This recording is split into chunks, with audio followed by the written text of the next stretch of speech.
మీకు తెలుసా, amazing facts వారు బైబిల్ కాలేజెస్ కూడా నిర్వహిస్తున్నారు. మీరు ఇంట్లో ఉండి చదువుకొనవచ్చును. ఇవి 27 అద్భుతమైనటువంటి పుస్తకాలతో కూడినవి. వీటి ద్వారా దేవుని యొక్క వాక్యాన్ని మీరు చదువుకొనవచ్చును. ఇవి ఇంగ్లీష్, హిందీ, తమిళ్ అండ్ తెలుగులో కూడా ఉన్నాయి. ఈ బైబిల్ చదువుకోవడం కోసం ఇప్పుడే మీరు మీ పేర్లు నమోదు చేసుకోండి. BibleStudy.AFTV.in ఈ రోజే మీ పేర్లు నమోదు చేసుకోండి. దేవుని పరిశుద్ధ నామమునకు మహిమ కలుగును గాక. క్రీస్తుని ప్రియులారా, ఈ అంచకాల త్రిదూత వర్తమాన కార్యక్రమానికి ప్రేమతో మీకు అందరికీ ఆహ్వానిస్తూ ఉన్నాను. అందరూ బాగున్నారా? వారం ఎవ్రీ వీక్, ప్రతి వారము ఈ యొక్క కార్యక్రమానికి మీరు చూస్తున్నారు, వింటూ ఉన్నారు. అనేక ప్రాంతాల నుంచి మీ ఫోన్ చేస్తున్నారు నాకు.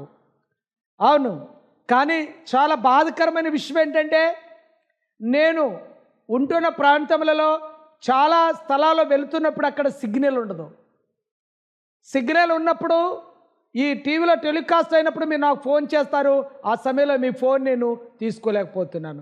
కొన్ని సమయాల్లో నేను ప్రార్థనలో ఉండటం బట్టి దేవునికి వాక్యం చెప్పే పనిలో ఉన్నప్పుడు మీ ఫోన్ నేను తీసుకోలేకపోతున్నాను. దయవించి నన్ను క్షమించండి. తప్పకుండా మీ ప్రార్థన అవసరాలు మా యొక్క SMS కానీ, లేకపోతే వాట్సాప్ కానీ, లేకపోతే మా ఈమెయిల్కి కానీ మీరు పంపించవచ్చు. మీరు ఒకవేళ రాయటానికి మీకు చేత కాకపోతే మీ నోటితో మాట్లాడి వాయిస్ మెసేజ్ అంటారు. అంటే మీరు అక్కడ బటన్ పట్టుకొని ఉంటే మరి వాయిస్ మెసేజ్ కూడా పంపించవచ్చు. మరి ఈ యొక్క వాట్సాప్ గ్రూప్లో తప్పకుండా మీ కొరకు నేను ప్రార్థన చేస్తాను. దేవుడు మనందరి ప్రార్థన ఆలకించువాడు. నేను ప్రార్థన చేస్తేనే దేవుడు ఆలకిస్తాడు అనేది మాత్రం కాదు. మీరు మీ ఉండు స్థలములలో మీరు విశ్వాసము కలిగి ప్రార్థన చేస్తే విశ్వాస సహితమైన ప్రార్థన రోగిని స్వస్థపరుస్తుంది, పాపి రక్షించబడుతుంది. కనుక మీరు అక్కడ ఉండే మీతో పాటు మేము, మాతో పాటు మీరు, మనం కలిసి ఒంటిగా ఉన్న తాడు అంతగా బలం ఉండదు, కానీ 3 పేటల తాడు బలంగా ఉంటుంది. కనుక దేవుడు చెప్పాడు, ఎక్కడ 2-3 నా నామమును మీరు ఏకీభవిస్తారో అక్కడ నేను ఉంటానని చెప్పాడు. కనుక తప్పకుండా మీ కొరకు మేము, మా కొరకు మీరు ప్రార్థన చేస్తుండండి. చిన్న ప్రార్థన చేసుకొని వాక్యములకు వెళ్దాం. మనము మాట్లాడుతున్న అంశ భాగము నిర్బంధించబడిన దుష్టుడు లేక పాపపు సంకెళ్ళు గురించి మనం మాట్లాడుతున్నాం. తప్పకుండా మీరందరూ ఏ ఒక్క భాగము మిస్ కాకూడదు. ఒకవేళ మీరు టీవీలో చూస్తున్నప్పుడు చూడలేకపోతే, మీరు టీవీలో ఒకవేళ ఆ టైంలో కరెంట్ ఉండకపోవచ్చు, లేకపోతే మీరు ఆ టీవీ దగ్గర ఉండకపోవచ్చు, మా YouTube channel the light of prophecy India అని మా యూట్యూబ్ ఛానల్ మీరు సబ్స్క్రైబ్ చేసుకోండి. తర్వాత మీరు యూట్యూబ్లో చూసుకోవచ్చు. మేము ఇది టీవీలో టెలికాస్ట్ అయిపోయిన తర్వాత యూట్యూబ్లో అప్లోడ్ చేస్తాం. కనుక 500కు పైగా నా వీడియోస్ దీంట్లో ఉన్నాయి. అంశభాగం గుర్తుపెట్టుకోండి, అది కొట్టంగానే అవన్నీ వస్తాయి. చిన్న ప్రార్థన చేసుకుందాం. ఆకాశాన్ని, భూమిని, సముద్రమును, జలధారలను కలుగ చేసిన సృష్టికర్తవైన మా యెహోవా తండ్రి, మీకే వందనములు, స్తుతులు, స్తోత్రాలు చెల్లిస్తూ ఉన్నాం.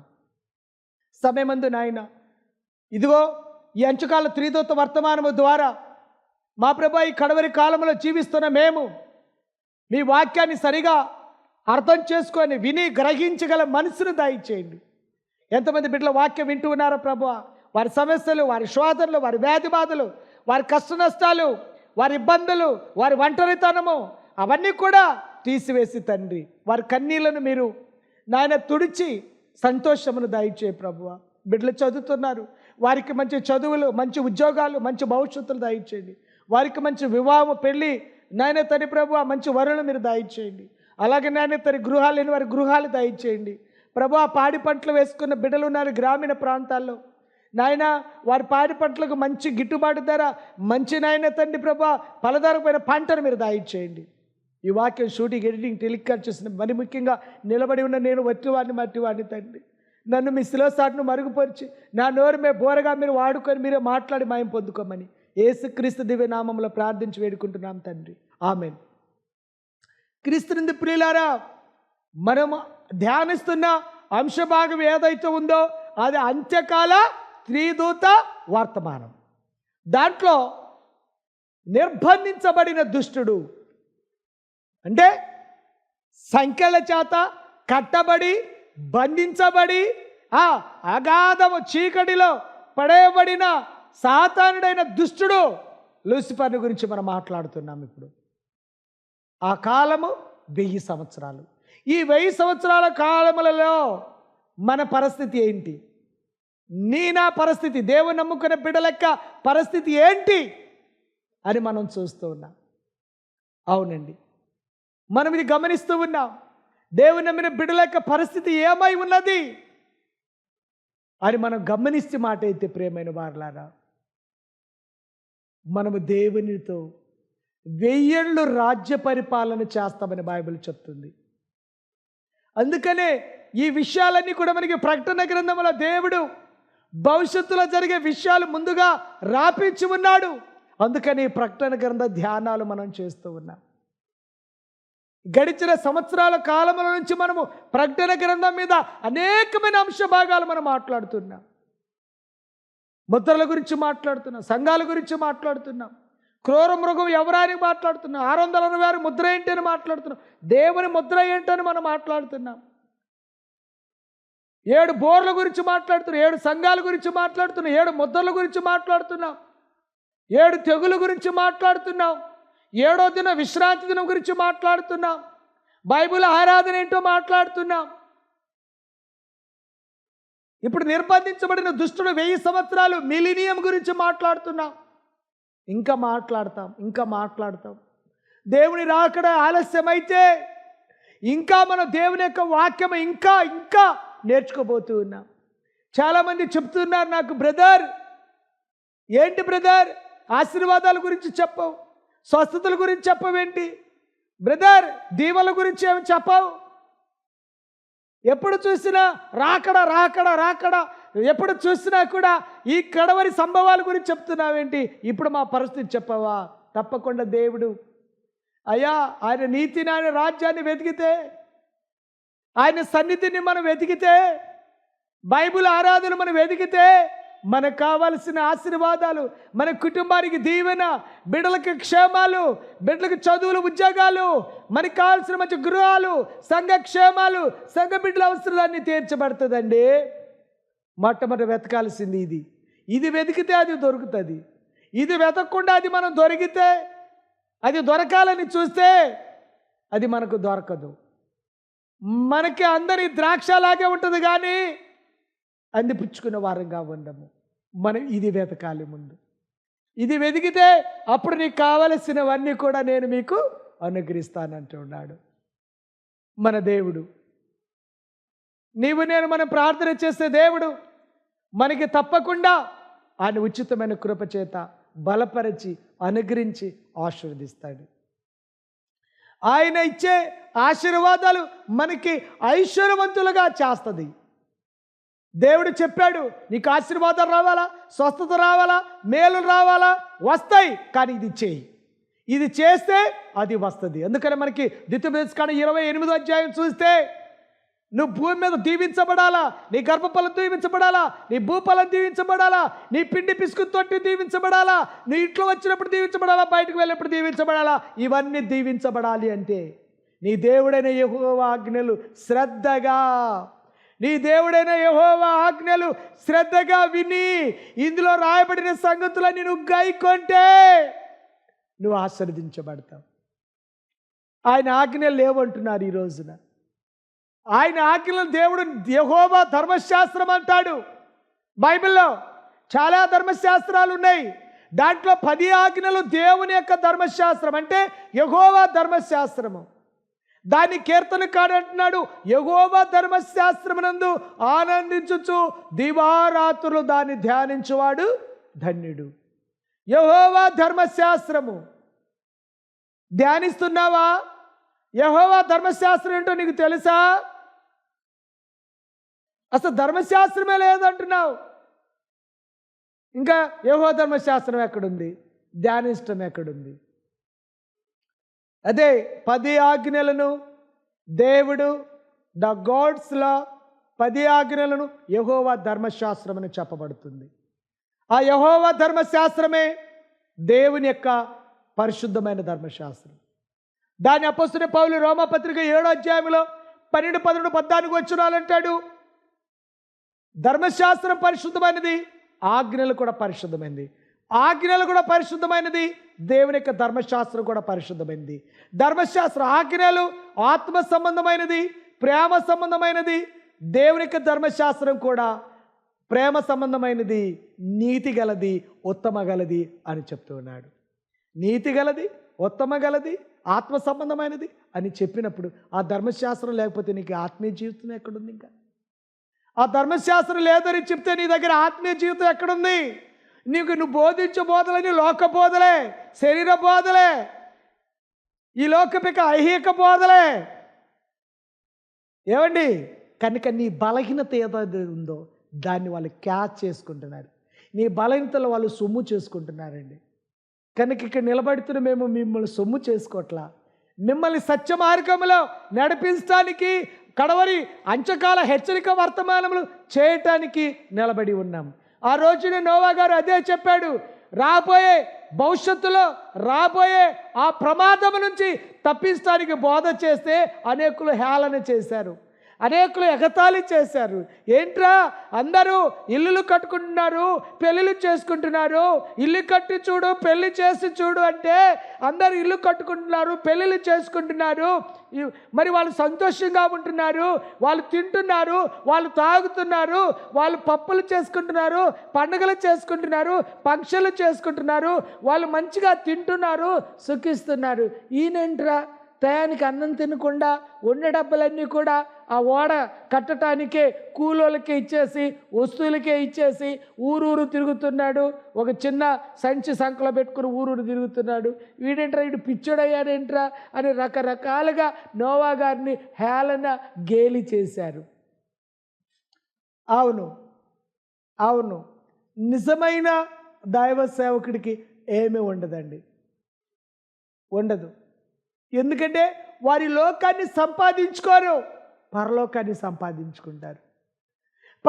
ఈ లోకం యొక్క బహుమానాల కొరకు, బహుమతుల కొరకు, గిఫ్ట్ల కొరకు, ఆఫరింగ్ల కొరకు ఎదురు చూడరు. వాళ్ళు దేవుడిచ్చే ఆ బహుమానాన్ని, దేవుడిచ్చే ఆ బహుమాన కిరీటాన్ని, దేవుడిచ్చే ఆశీర్వాదాలను, ఆ పరలోక ఐశ్వర్యాన్ని తీసుకోవటానికి, ఐశ్వర్యం పొందటానికి ఎదురు చూస్తారు. కానీ వారి లోకములో ఉన్న వాటి కొరకు ఎంతగానో పాటుపడరు.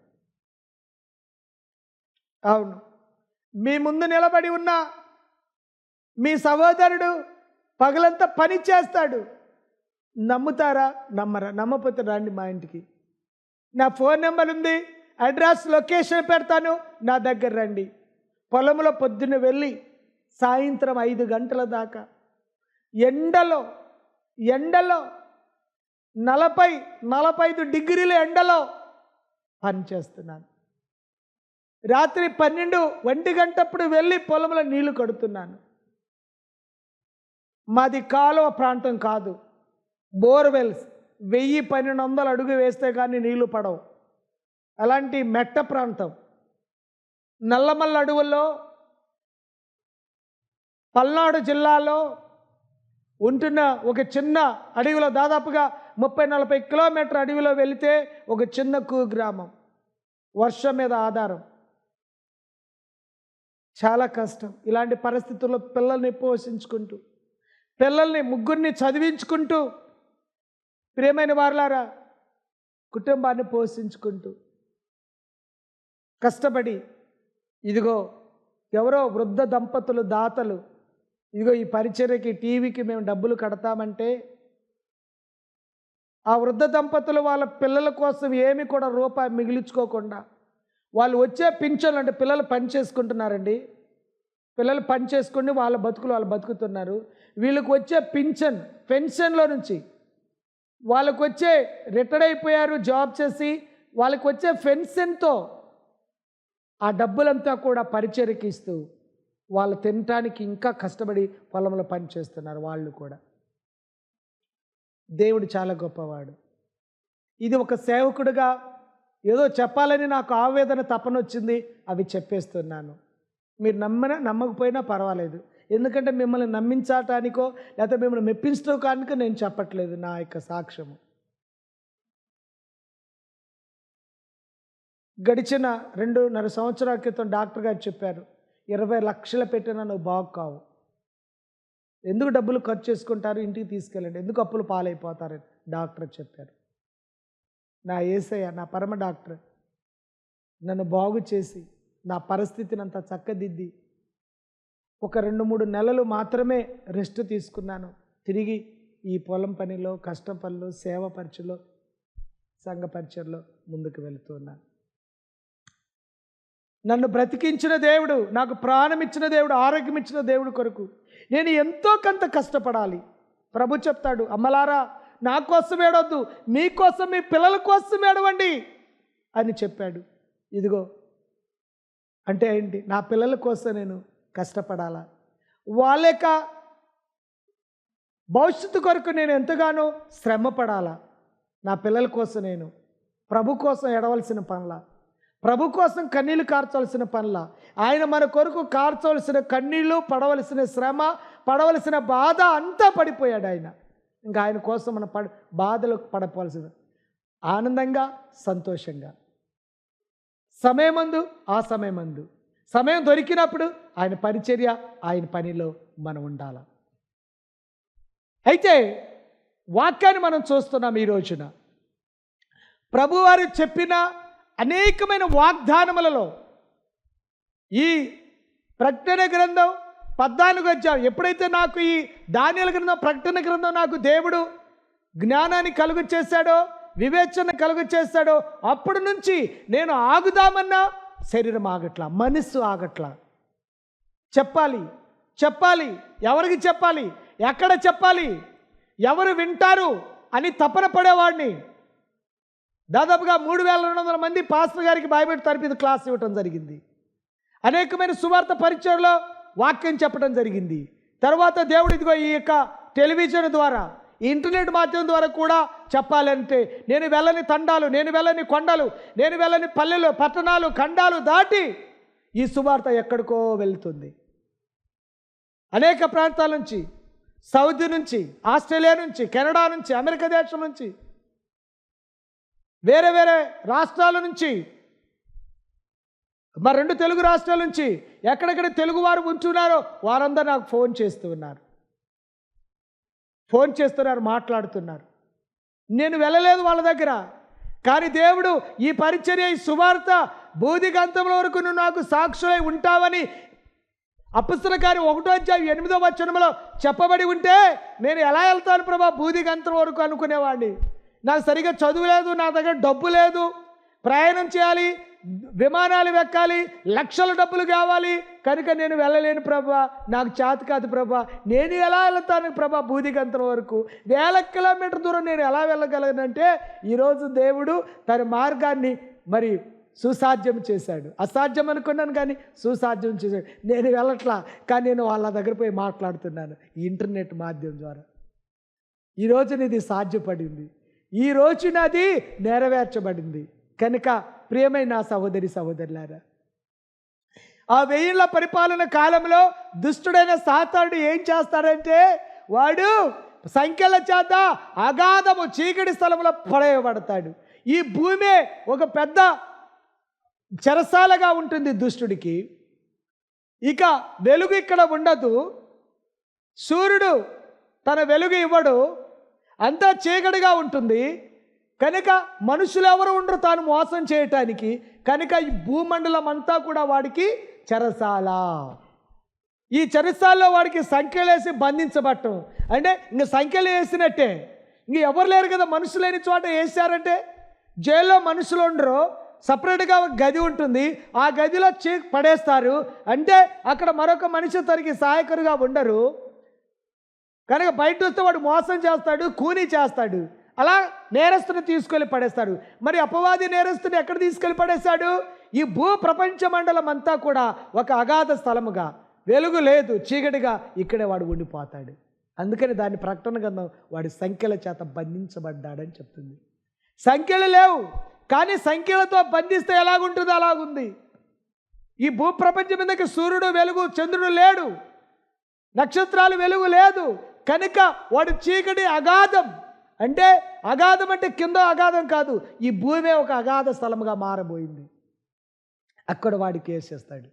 అయితే ఆయన నమ్మిన బిడ్డలేంటిని మనం, ఆయన సేవిస్తున్న మనం, ఆయన ధర్మశాస్త్రాన్ని మరి ఆత్మ సంబంధమైన ఆయన ధర్మశాస్త్రం అనుసరిస్తున్న మనము, ఆయన 10 ఆజ్ఞలు విధేయత చూపుతున్న మనం, బైబిల్ యొక్క విశ్రాంతి దినం 7వ దినం ఆరాధన చేస్తున్న మనం, దేవుని యొక్క రాకడ కొరకు ఎదురు చూస్తున్న అడ్వెంటిస్టులుగా ఉన్న మనం, మన పరిస్థితి ఏంటి? మనం ఏం చేస్తాం చూద్దాం. ప్రకటన కింద 20:6 ఇచ్చట మనము ఏమి చేయదము అని యోహాను గారు ప్రకటన గ్రంథం చెప్తున్నాడో, మొదటి పునరుత్థానంలో పాలు గలవారు ధన్యులు, వీరి మీద రెండో మరణమునకు అధికారము లేదు. అయితే వీరు దేవునికి క్రీస్తునకు యాజకులై క్రీస్తుతో కూడా 1000 సంవత్సరములు రాజ్యము చేయుదురు. క్రీస్తుతో ఆయన అనుచరులతో సవాసము కలిగి ఉండుట ఎంత మనోహరము. ఆ 1000 సంవత్సరాల కాలము వారేమి చేయనై ఉన్నారో తెలుసుకుందాము. దేవునికి స్తోత్రం. ఇక్కడ యోహాను గ్రంథకర్త ప్రకటన గ్రంథంలో 20వ అధ్యాయంలో చెప్తూ ఉన్నాడు, ఇది మొదటి పునరుత్థానము. అంటే ప్రభు యొక్క రాకడకు ముందు కాలము చెల్లి, అంటే వాళ్ళకి యొక్క ఆయుష్కాలం వెళ్ళిపోయి ఎవరితో మరణించారో బైబిల్ చెప్తుంది మరణం కాదు, ఇది నిద్ర. నిద్ర అంటే ఎవరైతే మరణించారని చెప్తున్నామో, మనం మరణం అంటున్నామో, అది బైబిల్ మరణం చెప్పట్లేదు. అది శాశ్వతమైన మరణము కాదు, అది ఒక మరణం అంటే ఒక నిద్ర. ఏం చేస్తున్నాడు? నిద్రపోతున్నాడు. అంటే చనిపోయిన మనిషి సమాధిలో వేస్తే సమాధిలో అతను నిద్రపోతున్నాడు. కడబోల మ్రోగుతుంది, సమాధిలో ఉండేవారు మేలుకుంటారు. ఎవరు మేలుకుంటారు? నిద్రపోయేవాడిని పిలిస్తే మేలుకొని లేచి మాట్లాడతాడు. అలాగే బైబిల్ మరణం ఒక నిద్రతో పోలుస్తుంది. ప్రియమైన వారలారా, నిద్రపోయిన వ్యక్తిని ఏ రీతిగా మనం పిలిచినప్పుడు వాడి నిద్ర నుంచి మేలుకొని దిగ్గున లేచి నిలబడి ఏ రీతిగా మాట్లాడతాడో నడుస్తాడో, అలాగే దేవుని నమ్మిన మనము అలాగే మనము లేచి ఆయనతో కలిసి ప్రయాణం చేయబోతున్నాం, ఆయనతో కలిసి ఉండబోతూ ఉన్నాం. దాన్నే మొదటి పునరుత్థానంలో పాలు పొందుగల వారు ధన్యులు. ఎవరైతే మొదటి పునరుత్థానంలో పాలు పొందారో వారు పరిశుద్ధులై ఉంటారు. బైబిల్ చెప్తుంది, నీతిమంతుడు లేడు ఒక్కడు లేడు, పరిశుద్ధుడు లేడు ఒక్కడు లేడు, కానీ పరిశుద్ధుడు ఒక్కడు ఉన్నాడు, నీతిమంతుడు ఒక్కడున్నాడు, న్యాయాధిపతి ఒక్కడున్నాడు, సృష్టికర్త ఒక్కడున్నాడు, ఆయన ప్రభు అయిన యేసుక్రీస్తు వారు. ఆయన నీతిమంతుడు, పరిశుద్ధుడు. యేసుప్రభు 33 సంవత్సరాలు జీవిస్తే ఆయన జీవితంలో ఎక్కడ కూడా ఒక్క మచ్చుకైన పాపము ఆయనలో కనిపెట్టలేకపోయారు. ఆయనలో పాపము మనుషులు పట్టుకోలేకపోయారు. కారణం, ఆయన పాపము చేయటానికి ఆయన మానవుడు కాదు, మానవ రూపంలో వచ్చిన దైవ కుమారుడు, దైవము. అందుకనే ఆయన మానవుడిగా ఉన్నాడే కానీ ఆయన యొక్క బోధలు, ఆయన జీవితం అంతా కూడా పరిశుద్ధమైనది. దేవుడు పరిశుద్ధుడు, మనమంతా పాపులము. మనం జన్మతో కర్మతో పాపులం. మనం కీర్తనకారుడు అంటాడు, పాపములో నా తల్లి నన్ను గర్భం ధరించింది, పాపములో నేను పుట్టినవాడను. కనుక నా యందు శుద్ధ హృదయం దయచేయి ప్రభువా. దేవా, హిమము కంటే తెల్లగా, మంచు కంటే తెల్లగా నన్ను కడుగు, నా పాపములను కడుగు అంటున్నాడు. కనుక మానవుడు తన యొక్క నీతి క్రియల ద్వారా, తన భక్తి ద్వారా తన పాపాలు తాను కడుక్కోలేడు, తన పాపం నుంచి తాను బయటపడలేడు, తన పాపను తాను విముక్తి చెందలేడు. అయితే ఎవరో ఒకరు ఆ పాపం నుంచి బయట తీసేవాడు, ఆ అపరిశుద్ధ నుంచి బయటికి తీసేవాడు, ఆ మరణం నుండి బయటికి తీసేవాడు, ఆ మరణం నుంచి జీవానికి దాటించేవాడు ఒక్కడు కావాలి. ఆయనే ప్రభు అయిన యేసుక్రీస్తు వారు. దేవునికి స్తోత్రం కలుగును గాక. ఆయనే ప్రభు అయిన యేసుక్రీస్తు వారు. అయితే మనము ఈ 1000 ఏళ్ల కాలము యేసుక్రీస్తు వారితో మనము రాజ్యము చేయబోతూ ఉన్నాం. మన దేవుడు రాజుల రాజు, రాజుల రాజు. యేసుప్రభువు వారు పుట్టినప్పుడు ఎక్కడ పుట్టాడు? యూదుల రాజు అని తూర్పు దేశపు జ్ఞానులు ఆయన వెతకటానికి హేరోదు రాజు దగ్గరికి వెళ్తారు. అయ్యా ఇక్కడ పుట్టలా, రాజు ఇంట్లో పుట్టలా, ఎక్కడ పుట్టాడో మాకు తెలియదు, మీరు వెళ్ళి చూచి వచ్చి మాకు చెప్పండి, మేము కూడా ఆ రాజుని మొక్కుతాం, పూజ చేస్తామని చెప్పారు. చూసారా ప్రియమైన వాళ్ళారా, యేసుక్రీస్తు వారు ఆయన సర్వాధికారి. ఆయన సర్వలోకముని నీతితోని న్యాయముతోని పరిపాలన చేస్తున్నాడు కనుక ఆ పరిపాలన చేసే దేవుడు నీకు నేను ఆయన రాజ్యంలో ఉండబోతున్నా. మనం కూడా ఆయన రాజు కాబట్టి ఆయన బిడ్డలు మనం కూడా రాజులమే. మరి ఆయన రాజుగా ఉండాలనుకుంటున్నావా? రాజుల రాజు అయిన ప్రభు అయిన యోధా కొదమసింహమైన ఆ దేవుడు రాబోతున్న దేవుని రాజ్యంలో నీవు నేను మనం ఉండాలని ఇష్టపడుతుంటే, ఒకవేళ ఈ వాక్యం నువ్వు నమ్మితే, ఇప్పుడు దాకా నేను ఏది కూడా కథలు ఉపమానాలు కాలక్షేపం కోసం చెప్పలేదు. దేవుని యొక్క వాక్యము నుండి వాక్యము ఎంతసేపు మాట్లాడినా దేవుని యొక్క వాక్యము నుండే మాట్లాడబడుతుంది కనుక ఇది కడవరి వర్తమానము.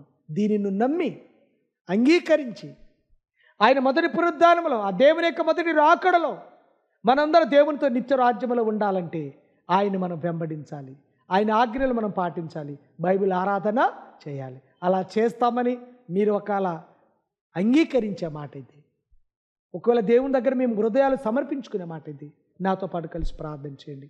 ప్రేమగల తండ్రి, మహోన్నతుడా, ఇంతవరకు మీరు మాతో సూటిగా మాట్లాడారు ప్రభువా. మాకు తెలియని అనేకమైన విషయాలు, నీ పరలోక రాజ్యంలో రెండో రాకడ రాబోతున్న నీవు, మేము కూడా నీ రాజ్యంలో ఉండాలని ఆశపడుతున్నాం తండ్రి. మీ మాటలు ఏ రీతిగా వినాలో, మీ ఆజ్ఞ ఏ రీతిగా పాటించాలో, నీ ధర్మశాస్త్రం ఏ రీతిగా మేము గైకొనాలో మాకు నేర్పించి బోధించి సరిచేసి మా జీవితాలను మీలో కట్టబడి ఎత్తబడే భాగ్యం దయచేయమని విన్న బిడ్డలందరినీ దీవించు ప్రభువా. మీ వాక్యములో ప్రతి బిడ్డలు మీరు వెలిగించండి, సత్యములో నడిపించండి, షూటింగ్ ఎడిటింగ్ టెలికాస్ట్ చేస్తున్న దాతలను దీవించమని యేసుక్రీస్తు దివ్యనామములో ప్రార్థించి వేడుకుంటున్నాం తండ్రి. ఆమేన్. ఆమేన్. అందరికీ వందనాలు. దేవుడు మిమ్మల్ని అందరినీ దీవించును గాక. ఆమేన్.